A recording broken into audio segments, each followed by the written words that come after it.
Hello guys, welcome back. So आज का हमारा टॉपिक क्या है? टॉपिक हमारा पुराने वाला ही है, वर्क परमिट को लेके, ओपन वर्क परमिट को लेके।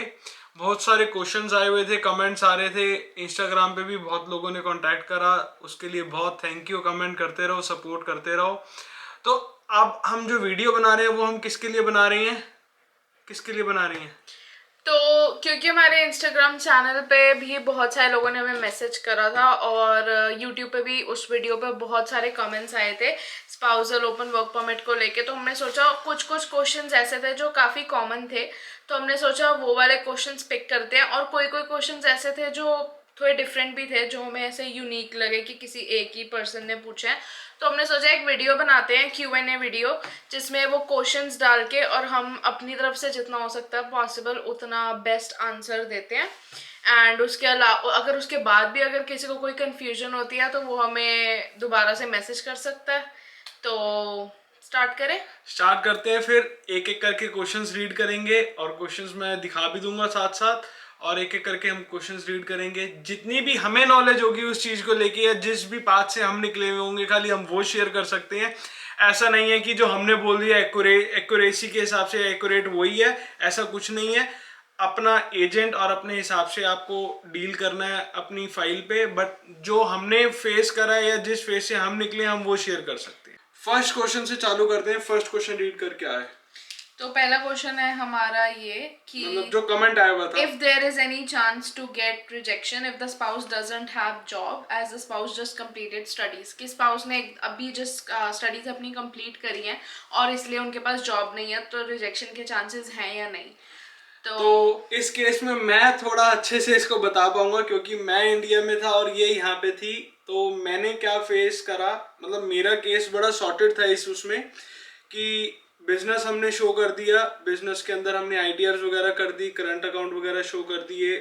और एक्चुअली जो ये क्वेश्चन है इसमें थोड़ा सा मेरे को ऐसा लगता है कि रिजेक्शन के चांसेस बढ़ जाते हैं, क्योंकि एक बंदा आपका है स्टडी पे और जो आपका वीजा लग रहा है वो आपका लग रहा है सपोर्ट वाला, और हम क्या कहते हैं उसको, एक तरीके से डिपेंडेंट वीजा।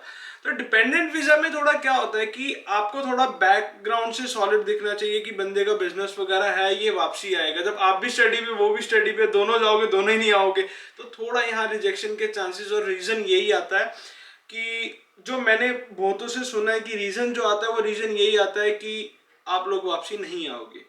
तो इस क्वेश्चन का एक बार तू डिटेल में तू समझा दे, क्या मतलब मैंने बोला है? तो इस क्वेश्चन का आंसर है कि रिजेक्शन के पूरे पूरे चांसेस हैं, थोड़े नहीं। क्योंकि मेन बात यह है कि आपके स्पाउस जब आप वहाँ पे गए हो स्टडी परमिट पे, जो आपका पार्टनर गया है उनको भी यही शो करना होता है कि हम लोग वापसी जाएंगे once we complete our studies. या फिर अगर आप वर्क परमिट पे हो तो एक बार मेरा वर्क परमिट कंप्लीट हो गया तो वी विल गो बैक, आपको ये चीज़ शो करनी होती है। तो अगर स्पाउस को आप बुला रहे हो, स्पाउस को भी सेम चीज़ शो करनी है कि मैं वापसी जाऊंगा या मैं वापसी जाऊंगी जब मेरे पार्टनर का स्टडी या वर्क कंप्लीट हो जाएगा। अब अगर उनके पास जॉब नहीं है तो वापसी जाने के लिए उनके पास एक रीज़न होना चाहिए, फैमिली पीछे होनी चाहिए, एसेट होने चाहिए पीछे, बिजनेस या जॉब होनी चाहिए पीछे, कि ये रीजंस हैं जो उनको दिखाने होते हैं कि ये रीजंस है जिसकी वजह से I have to go back, कि 2 या 3 साल बाद मुझे वापसी जाना ही जाना है। तो मैं बस वेट कर रहा हूँ या मैं वेट कर रही हूँ, मेरे जैसे ही पार्टनर की स्टडीज या वर्क कंप्लीट होगा मैं वापसी जाऊंगा, क्योंकि मेरे को जाके अपना बिजनेस वगैरह हैंडल करना है और सारी चीजों को सेटल अगर करना है। अगर आपके पास जॉब ही नहीं है, विच मीन्स वो आपको पूरा पूरा इस बात पे रिजेक्शन दे सकते हैं कि अगर आपके पास पीछे कुछ करने को ही नहीं है तो आप तो यहीं कनाडा आके सेटल हो जाओगे, आप वापसी नहीं जाओगे। तो ये रीज़न है कि स्पाउस के पास जॉब या बिजनेस होना बहुत इंपॉर्टेंट है, अदरवाइज रिजेक्शन के पूरे पूरे चांसेस हैं। चालू करते हैं सेकंड कमेंट से। कमेंट रीड करो। तो सेकंड कमेंट था, my passport has unmarried status with father's name, will it cause problem when applying for husband spouse visa, कि आपके पास, आप फीमेल हो, आपके पासपोर्ट में आपके फादर का नाम है, आपकी शादी हो गई, अब आपको स्पाउस वीजा अप्लाई करना है, तो वो अप्लाई करने के लिए विल इट बी ट्रबलिंग कि वहाँ पे हस्बैंड का नाम नहीं है और फादर का नाम है। तो इसमें हस्बैंड है या वाइफ है, स्पाउसल के दोनों के उस पे नेम चाहिए। आई थिंक मेरे वाले पे भी तेरा नाम है और तेरे वाले पे भी मेरा नाम है। एक्चुअली ऐसा हम दोनों ने नहीं नहीं, ऐसा डिपेंड करता है क्योंकि हमारे टाइम पे क्या था, मेरे में भी मेरे फादर का नाम था और पुलकित का नाम नहीं था। तो हमने अपने एजेंट से उस टाइम पूछा था कि हमें स्पाउस नेम ऐड कराना चाहिए कि नहीं कराना चाहिए। मेरा पासपोर्ट पहले बन गया था तो मेरे लिए पूछा था, क्योंकि पुलकित का पासपोर्ट बाद में बना था तो उसमें तो हमने करा ही दिया था कि बनते टाइम ही हमने फिल कर दिया था फॉर्म। बट मेरे टाइम क्योंकि मेरा ऑलरेडी बना हुआ था तो अगर मैं ऐड कराती नेम तो फिर से दोबारा मेरा पासपोर्ट जाता बनने और स्पाउस नेम के साथ आता। तो मैंने एजेंट से पूछा था कि कराना चाहिए कि नहीं, तो उन्होंने, हमारे एजेंट ने बोला था कि ऐसा कोई ज़रूरी नहीं है, क्योंकि अगर आपके पास मैरिज के प्रूफ हैं इनफ और आपके पास मैरिज सर्टिफिकेट है, आपके पास पिक्चर्स हैं, अगर आपका रिलेशनशिप जेन्युइन है तो ऐसी कोई ज़रूरत नहीं है कि आपको कराना ही कराना है। बट आपकी मर्जी है, अगर आप कराना चाहते हो अपनी तो फाइल करा और सकते स्ट्रॉन्ग कराने के लिए तो आप करा सकते हो। तो फिर मैंने पासपोर्ट दोबारा भेज दिया था अपनी डिटेल्स फिल करके, उसमें स्पाउस नेम वगैरह ऐड करके, सो एडिटिंग करके मैंने उसको दोबारा से बनने भेज दिया था और मेरा नया पासपोर्ट आ गया था जिसमें मेरा स्पाउस का नेम लिखा हुआ था। तो इट्स अप टू यू, अगर आप करा लोगे वो बेटर है क्योंकि आपका फाइल स्ट्रॉन्ग हो जाएगी। अगर आप नहीं भी कराओगे तब भी इतना फर्क नहीं पड़ता। बट आई थिंक कहीं भी उनको डाउट हो कुछ हो, इससे अच्छा है कि आप ऐड ऑन करा के ही फाइल लगा रहे हो, अगर आप या बाद में अपडेट भी करा दो तो ठीक है। बट ये है कि हाँ, रिजल्ट से पहले पहले मतलब आप अपडेट करा लो तो मेरे हिसाब से मेरे को ऐसा लगता है कि ठीक रहेगा वो। अगर आपके पास इनफ प्रूफ है तो आपकी मर्जी है। अगर आपके पास लिमिटेड प्रूफ है, आपको लगता है कि किसी जगह ऐसा है जहाँ रिलेशनशिप पे क्वेश्चन आ सकता है, तो बेटर है कि जो भी चीज़ें करा रहे हो, चाहे वो अपना पासपोर्ट हो गया या अपने बैंक अकाउंट्स हो गए, joint bank accounts, joint insurance, तो वो सब जो चीज़ें हैं फिर उसमें दोनों का नाम रखो ताकि कहीं पे भी कोई कन्फ्यूजन ना हो। नेक्स्ट कमेंट को रीड करते हैं और नेक्स्ट कमेंट का देखते हैं क्या सीन है। तो ये कमेंट काफ़ी लोगों का, मतलब ये क्वेश्चन काफ़ी लोगों का था तो मैंने सोचा इसका भी आंसर कर देते हैं। कि किसने पूछा, अगर मेरी वाइफ 2 इयर्स का स्टडी करती है तो मुझे 4 इयर्स का ओपन वर्क परमिट मिलेगा या 2 इयर्स का। तो इसमें मुझे कन्फ्यूजन थी कि ये initial spousal open work permit की बात हो रही है या जब वो वर्क परमिट पे आएंगे तो उसके एक्सटेंशन की बात हो रही है। तो दोनों ही केसेस में आपका जो दोनों की एक्सपायरी डेट्स होंगी वो सेम होंगी। जैसे उनका कि भी एक्सपायरी डेट किस चीज की, जैसे जो आपका स्पाउसल है उसकी स्टडी की और आपके वर्क परमिट की, दोनों की एक्सपायरी डेट सेम होगी।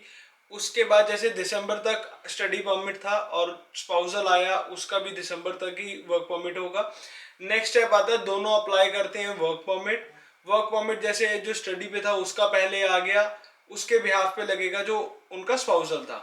अब स्पाउसल का वर्क परमिट कब तक आएगा, जब तक स्टडी जो कर रहा था उसका वर्क परमिट है। अप्रोक्सीमेटली 2 साल की स्टडी कर रहे हो तो 3 साल का वर्क परमिट आएगा, और 1 साल की स्टडी कर रहे हो तो 1 साल का वर्क परमिट आएगा।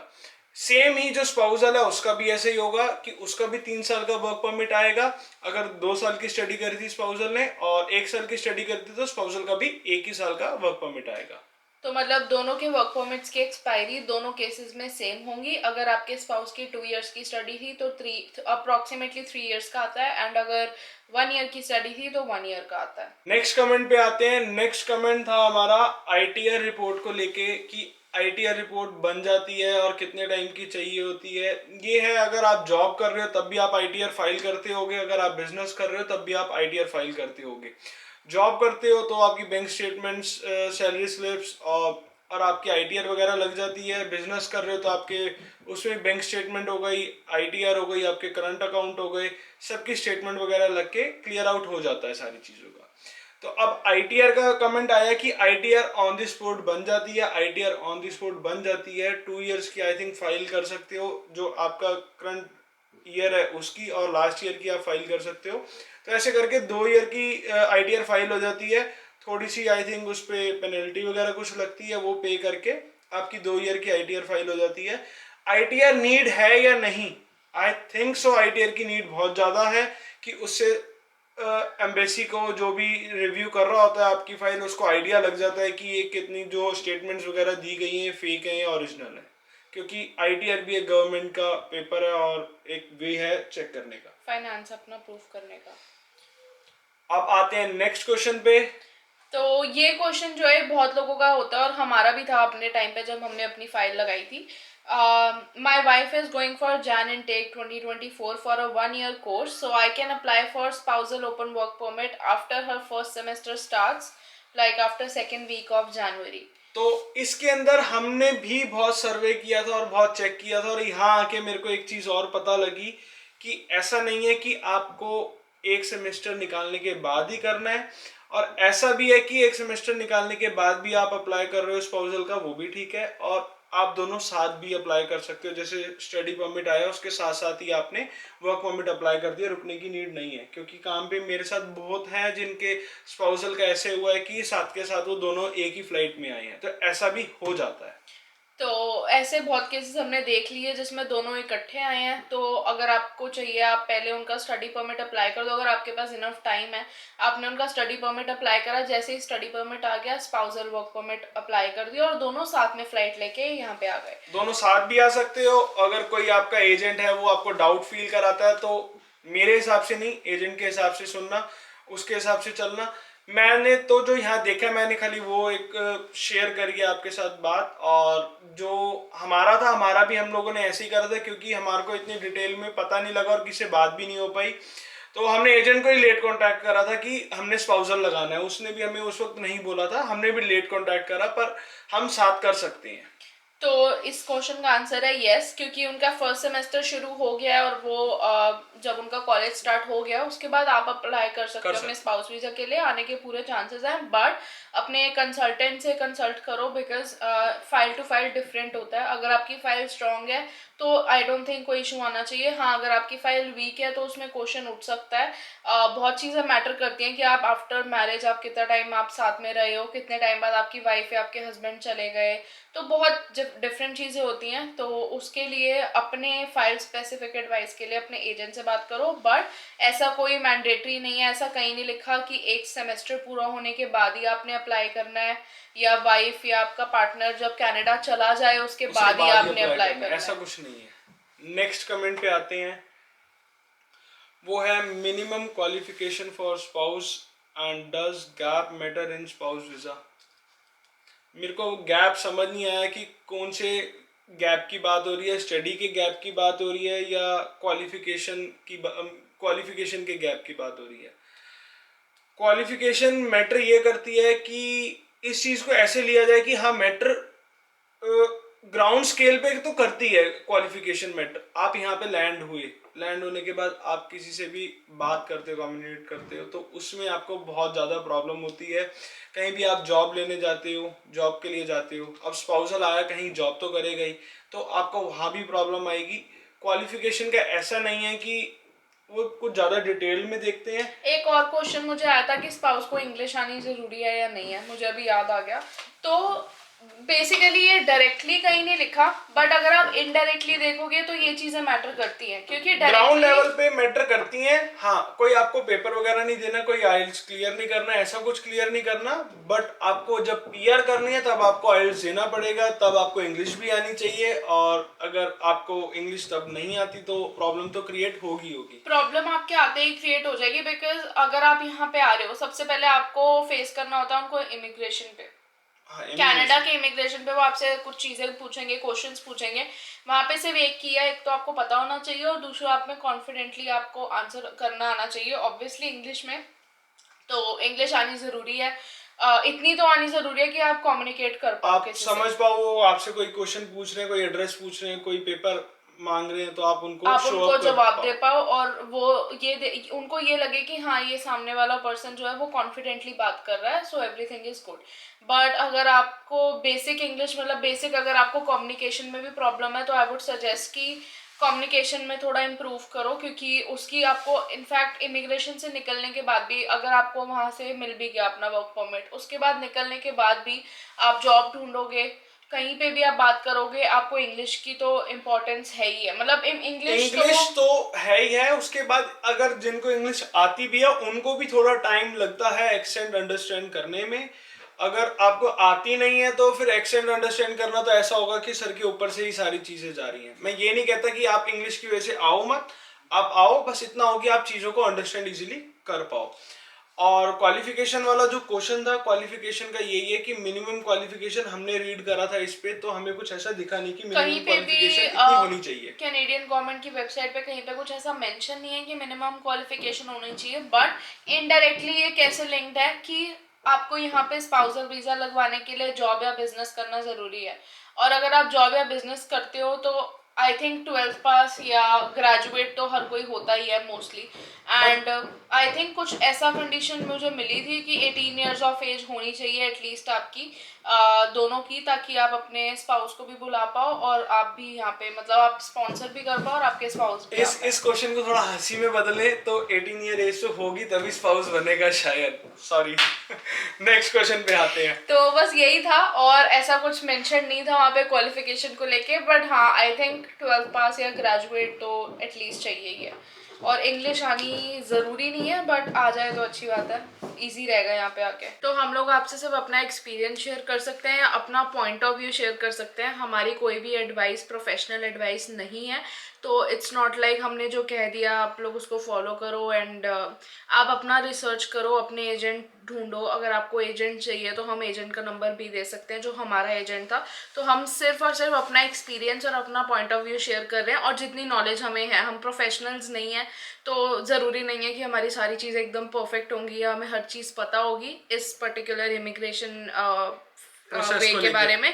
तो बेटर है कि आप लोग अपनी खुद की भी रिसर्च करो, हम सिर्फ हेल्प कर रहे हैं अपनी तरफ से कि जितने लोगों की हम क्वेरीज रिजॉल्व कर पाएँ, but other than that I would ask you कि अपनी खुद की रिसर्च करो, अपने एजेंट को चूज़ करने से पहले बहुत ध्यान से उसके रिव्यूज़ पढ़ो, सारी चीज़ें अच्छे से ढूंढो, एंड उसके बाद प्रोसीड करो अपने प्रोसेस में। और कमेंट करते रहो और हम लोगों से पूछते रहो, हम ऐसी वीडियोस बनाते रहेंगे और आप लोगों के सपोर्ट से हम भी वीडियोस ऐसी चलाते रहेंगे।